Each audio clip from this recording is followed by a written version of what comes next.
그러니까 첫 번째는 그 연예인 저격 파파라치 저널리즘에 대해서 한번 이야기 나눠보도록 하겠습니다.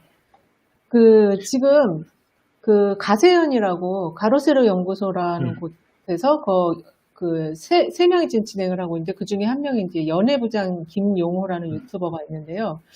그분이 지금 여자 연예인들의 그 남편이라든지 또는 그 남자친구의 전 직업이라든지 이런 거에 대해서 계속 지금 의혹을 제기하고 문제를 제기하고 있어요. 특히 이제 최근에 한예슬 씨 같은 경우는 그러한 그 남자친구가 화르게 출신이라는 의혹 제기에 대해서 본인이 유튜브로 적극 반박하고 고소까지 했거든요. 도대체 이런 현상이 지금 왜 일어나는 건지 좀 제가 볼 때 너무 좀 안타깝기도 하고 좀 놀랍기도 한 느낌이 들었는데요. 선생님 어떻게 보셨어요?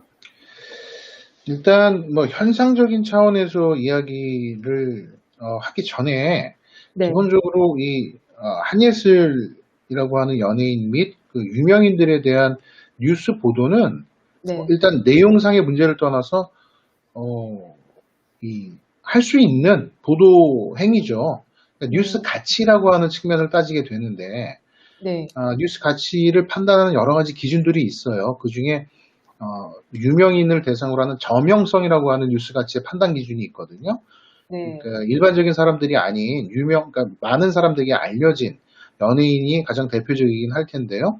그 사람들을 대상으로 어떠한 내용을 다수의 사람들에게 보도하는 것, 이것은 뭐 자연스러운 현상입니다. 뉴스 보도에 있어서. 네. 이제 그 다음 후차적으로 그 내용이 어떠하느냐를 이제 이야기를 해야 되겠죠. 그러니까 결국 기본적인 뉴스로서의 보도에 있어서는 그 보도 자체에 대해서는 문제가 없다고 보는데, 그 보도의 내용이 문제가 될 수 있는 것이죠. 근데 지금 선생님은 근데 그게 지금 보도라고 표현을 하셨는데요. 유튜버들의 그것도 보도라는 표현을 쓸 수 있는 건가요? 뭐 자칭 그들이 그리고 이 김용호라고 하는 분 자체가 태생 자체가 유튜버가 아니라 기자 출신이잖아요. 그건 그렇죠. 네, 그렇게 알고 있는데, 물론 이제 언론사에 지금 현재로서는 이제 재직하고 있는 상황은 아니지만 출신 자체가 이제 기자 출신이었고, 그다음 누구죠? 그 MBC 기자 출신 김세연?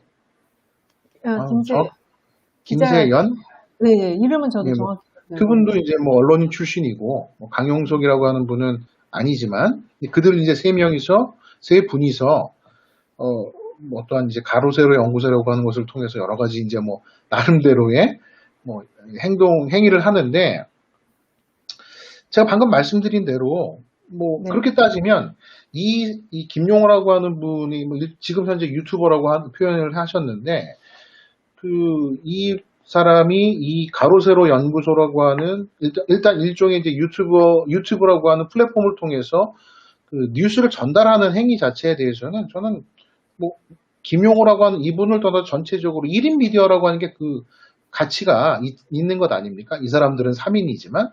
그래서 그 행위 자체에 대해서는 문제시하고 싶진 않아요. 그런데 이제 그 행위에서의 영향력이라던가 그 영향력을 미치는 데 있어서 그 내용적인 측면이 큰 문제가 되니까 그렇고요. 그다음 취재 과정에 있어서도 제가 보건대 제가 정확하게는 지금 파악을 하고 있지 못하지만, 만약 불법적인 그리고 어떠한 그 사회적인 측면에서 어떤 상식적인 측면에 있어서의 좀 부조리한 부분으로서 취재가 이루어졌다면, 예를 들어서 개인정보를 침해했다거나 불법적으로 취득했다거나 그런 부분이 있다면 당연히 지적을 받아야 되겠죠. 정리하면 기본적으로 뉴스 보도라기보다 새로운 소식을 전달한다는 의미에서는 저는 문제시하고 싶지는 않지만, 그 내용적인 측면 그리고 취재 과정에서의 어떤 문제가 있다면 그 부분을 지적을 해야 된다고 봅니다. 네. 근데 이게 본인이 어떻게 보면 사생활적인 영역이잖아요. 본인이 당사자인 그 여배우들은 지금 그 내용에 대해서 알려지는 걸 원치 않는데 이렇게 일방적으로 폭로식의 보도를 하는 게 맞는 건지, 이거 옐로우 저널리즘 아닌가요?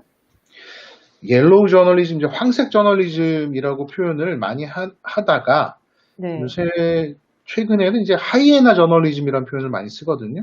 음, 하이에나를 잘 아시잖아요. 네. 그, 먹이를 찾아. 교육의, 네. 그렇죠. 썩은 고기도 마다하지 않고, 네. 아주 비열한, 글쎄요. 아니, 그들은 사실 생각해보면, 그 동물 그 자체, 하이에나라고 하는 그 동물 자체가 뭔 잘못이 있겠습니까? 먹고 음, 사느라고 그렇게 하는 것이죠. 그런데 이제 그 먹이를 찾는 과정, 그리고 그 무리가 행하는 과정을 보면 좀 비열하다라는 느낌을 줘서 사람들이 싫어하는데, 거기에 빗대서 이제 하이에나 저널리즘이라는 표현을 쓰거든요. 음, 그러니까 사실 여부와 상관없이 그 어떤 예를 들어서 온라인 저널리즘이라면 온라인 신문사라면 클릭수를 유도한다던가 네. 혹은 팩트가 아닌 거짓을 유포한다던가 결국 그럼으로 해서 뭐 광고 수익을 얻는다던가 아니면 이용자들을 확보한다던가 이런 아, 이제 그런 측면에서 저널리즘 행위를 하는 게 하이에나 저널리즘이라고 하는데 전형적인 하이에나 저널리즘이죠. 지금 음, 이 김용호라고 하는 분의 이 네. 태도나 행위가. 음, 그런 것 같습니다. 그래서 지금 그 김용호라는 이 유튜버가 그 한예슬 씨하고만 그런 게 아니고 전지현, 이혼설 이거 대박 터뜨렸죠. 그리고 최주 남편에 대한 정보도 또 음, 제공을 하고 뭐 손담비 지금 최근에 정치권에 이름이 오르락내리락하는 그 수산업자와의 뭐 애인설 이런 것들을 지금 막 음, 화제성이 큰 이슈들을 터뜨리면서 어떻게 보면 이게 그 코인 장사라고 해야 되나? 유튜버니까 아무래도 그 음, 조회수 장사를 지금 하고 있는 것 같은데요.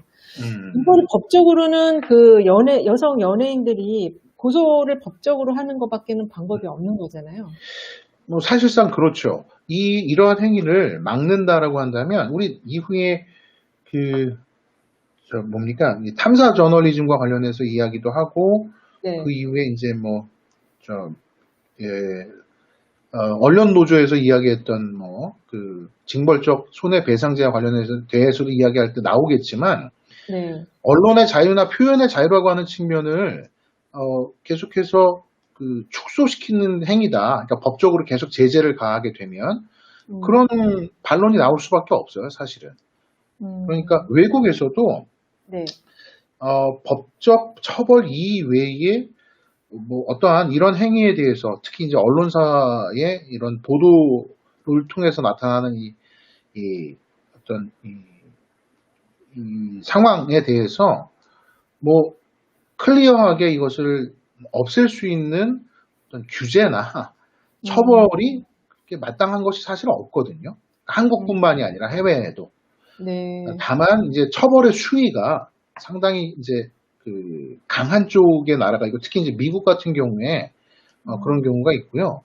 아닌 경우에는 한국 같은 경우에 사실상 이 한예슬 씨나 뭐 최지우 씨나 고소를 한다고 해서 결국 처벌받는 게 대부분 명예훼손 정도 아닙니까? 그렇죠. 그리고 이게 어, 지금 고소한 사람이 더 피곤해요, 이거 지금. 맞아요. 먼저, 예. 네, 고소인 조사부터 먼저 받아야 음, 되거든요. 음. 근데 이거 너무 그렇죠. 심한 것 같아. 심하죠. 그러니까 네. 제가 처음 이제 애초에 말씀드리기로 그 뉴스 보도를 하는 그 행위 자체에 대해서는 제가 마치 두둔하는 식으로 말씀드린 그런 느낌을 받으실 것 같은데 그렇지 않고요. 네. 그러니까 어떤 새로운 내용을 전달한다는 부분에 대해서는 그 자유는 보장이 돼야 돼요. 누구든 음, 언론인이든 뭐 일반인이든 상관없이 보장이 돼야 되는데 그러한 행위에 대한 책임도 역시 져야 되죠. 근데 그 음, 책임을 지어질 때 지금 이 김용호라고 하는 분이 이렇게 사실에 근거하지 않고 네. 마치 정말 그 폭죽 터트리듯이 음, 사람들이 이목을 집중시켜서 자신의 어떤 뭐, 이용자를 확보한다든가 이런 측면으로 계속해서 나가게 되면 법적으로 제재하는 수밖에 사실 방법이 없고요. 이 개인의 어떤 이 자유를 그러니까 즉 표현의 자유를 보장하는 쪽이 좀 더 그 포커스가 맞춰져 있거든요. 사실은. 네. 그러니까 네. 지금 우리가 이렇게 이야기하는 부분도 이 표현의 자유라는 게 보장되어 있기 때문에 이야기를 하는 것이잖아요. 예, 그쵸. 그쪽도 마찬가지인 거죠. 음, 그런데 지금 말씀하신 대로 결국 너무하는 것 아닌가 싶은 사안에 대해서도 너무 이 가벼운 제재나 법적 그 처벌이 일어나기 때문에 그게 문제인 건 맞습니다.